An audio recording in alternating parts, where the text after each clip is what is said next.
लाख रुपए तक की आय वाले किसी व्यक्ति किसी प्रकार के आय का भुगतान नहीं करते हैं।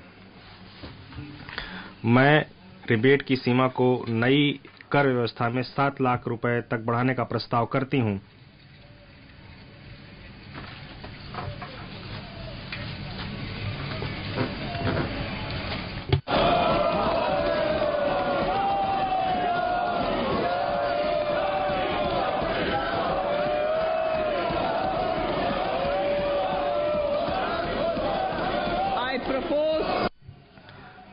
मैं इस प्रकार नई कर व्यवस्था में 7 लाख रुपए तक आय वाले व्यक्तियों को कोई कर भुगतान नहीं करना होगा। जो 7 लाख तक रुपए कमा रहे हैं उनको कोई कर भुगतान नहीं करना होगा। दूसरा प्रस्ताव मध्य वर्ग के आय वर्ग से संबंधित है। मैंने वर्ष 2020 में 2.5 लाख रुपए शुरू करते हुए 6 आयकर लय वाली नई व्यक्तिगत आयकर व्यवस्था शुरू की थी। मैं स्लैबों की संख्या घटाकर 5 करते हुए और कर की सीमा को बढ़ाकर 3 लाख करते हुए इस व्यवस्था में कर संरचना को बदलने का प्रस्ताव करती हूं। कर की नई दरें निम्नानुसार होंगी। 0 से 3 लाख 0, 3 से 6 लाख 5%, 6 से 9 लाख 10%, 9 से 12 लाख 15%, 12 से 15 लाख 20%, 15 लाख रुपए से ऊपर 30%। इस नई कर व्यवस्था में सभी कर प्रदाताओं को बहुत बड़ी राहत मिलेगी। 9 लाख रुपए की वार्षिक आय वाले किसी व्यक्ति को केवल 45,000 रुपए का भुगतान करना होगा। यह उसकी आय का सिर्फ 5% होगा।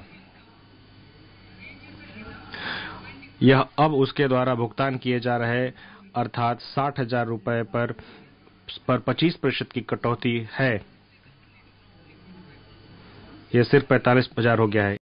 इसी प्रकार वह व्यक्ति जिसकी आय 15 लाख रुपए आय वाले किसी व्यक्ति को केवल 1.5 लाख रुपए या उसकी आय के 10% का भुगतान करना होगा, जो कि उसकी मौजूदा देयता अर्थात 1,87,500 प्रतिशत की कटौती होगी।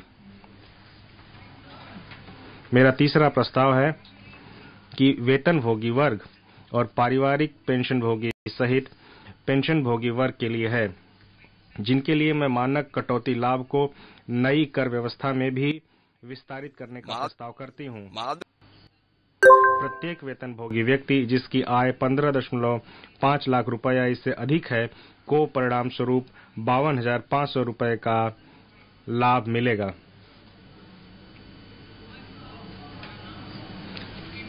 मेरी चौथी घोषणा हमारे देश की अधिकतम कर दर जो कि 42.74% है से संबंधित है। यह विश्व में सबसे अधिक कर दरों में से एक है। मैं नई कर व्यवस्था में उच्चतम अधिभार को 37% से घटाकर 25% करने का प्रस्ताव करती हूं।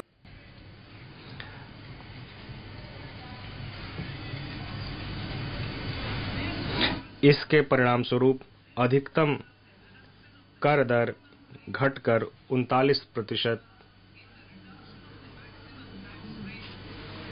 हो जाएगी। अंततः गैर सरकारी वेतनभोगी कर्मचारियों की सेवानिवृत्ति पर अवकाश के नकदीकरण पर 3 लाख रुपए तक की सीमा की छूट अंतिम बार वर्ष 2002 में नियत की गई थी, जब सरकार में अधिकतम मूल वेतन 30,000 रुपए प्रतिमाह था।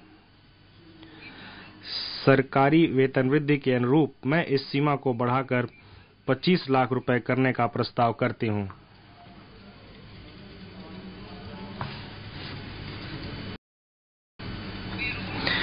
हम डिफॉल्ट कर व्यवस्था के रूप में नई कर व्यवस्था भी बना रहे हैं, तथापि नागरिकों को पुरानी कर व्यवस्था का लाभ उठाने का विकल्प भी जारी रहेगा। इनके अलावा मैं अनुबंध में दिए गए अनुसार कुछ और परिवर्तन भी कर रही हूं। इन प्रस्तावों के परिणाम स्वरूप लगभग 38,000 करोड़ रुपए, जिसमें से 37,000 करोड़ रुपए प्रत्यक्ष करों के तथा 1,000 करोड़ रुपए अप्रत्यक्ष करों के राजस्व को परित्यक्त किया जाएगा, जबकि लगभग 3,000 करोड़ रुपए का अतिरिक्त राजस्व जुटाया जाएगा। इस प्रकार कुल वार्षिक परित्यक्त राजस्व लगभग 35,000 करोड़ होगा। माननीय अध्यक्ष महोदय, इन शब्दों के साथ मैं बजट इस प्रतिष्ठित सदन को सौंपती हूं।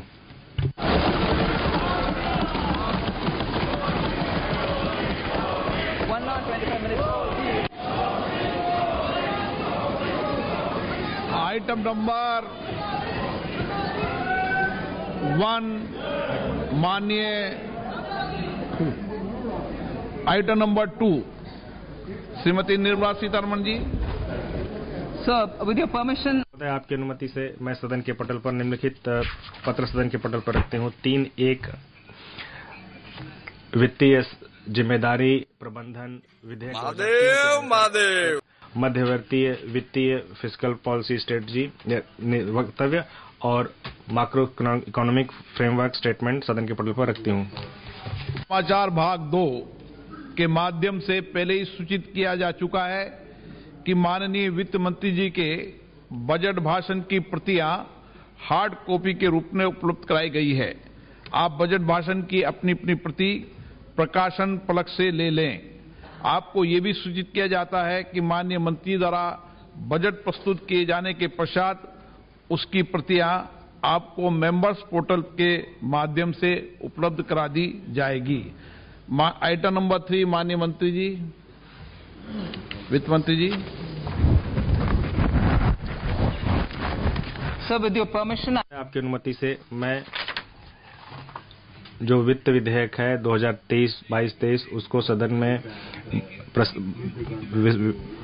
इसके पक्ष में हाँ कहें, जो सदस्य विरोध में ना कहें। मेरे विचार में निर्णय हाँ वालों के पक्ष में, हाँ वालों के पक्ष में माननीय मंत्री जी विधेयक को पुनर्स्थापित करें। महोदय, मैं विधेयक पुनर्स्थापित करती हूँ। सभा की कार्रवाई कल गुरुवार दिनांक 2 फरवरी 2023 को प्राप्त 11 बजे तक के लिए स्थगित की जाती है।